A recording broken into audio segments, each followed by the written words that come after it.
Barry Johnston, predators with no tongue. Wee Janty, I was actually Janty's idol when he was growing up, but he had also an uncle, Charlie Tully, who played for Celtic. I bet you never told anybody that. So, pre-season one year, Quinner gets all the boys together, down to play Drogheda. Before we left, Teresa had bought Marty a pair of brand new brown shoes.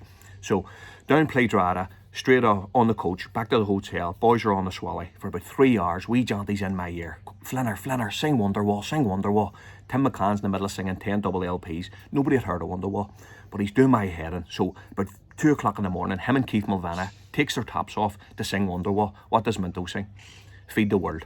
Boys were in stitches. So gets to about 5 o'clock in the morning.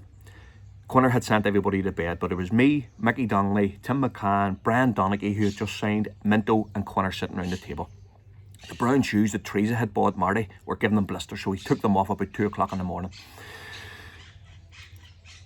Quinner nudges me about 5:30 in the morning. He says, I'm going to knock him out. I says, knock who out, Marty? He says, Brian Donaghy.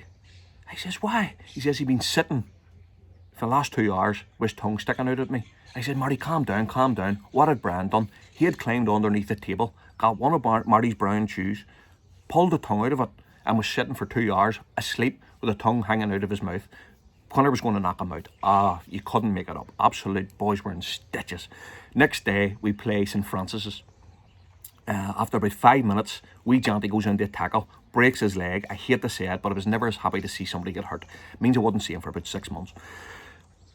Smalley gets in the ambulance to go to the hospital with him. On the way to the hospital, he's having a go at the ambulance drivers. He says, where did you get your licence? On the back of a cornflake box. They're saying to him, if you had been a GAA player, they wouldn't be winning. Would you shut up, you wee gimp, you? So, gets to the hospital. He's about to go down for surgery to get his leg fixed. It was a really bad break. Calls Smalley over. Says to Smalley, do me a favour. Smalley thought he was going to say, look, will you phone my parents and say, look, I'm in a bad way in a hospital in Dublin? What's he say? He said, take them predators of me. Them dirty dubs down here will steal them. Unbelievable. And anybody knows Janty knows that he didn't pay for them in the first place.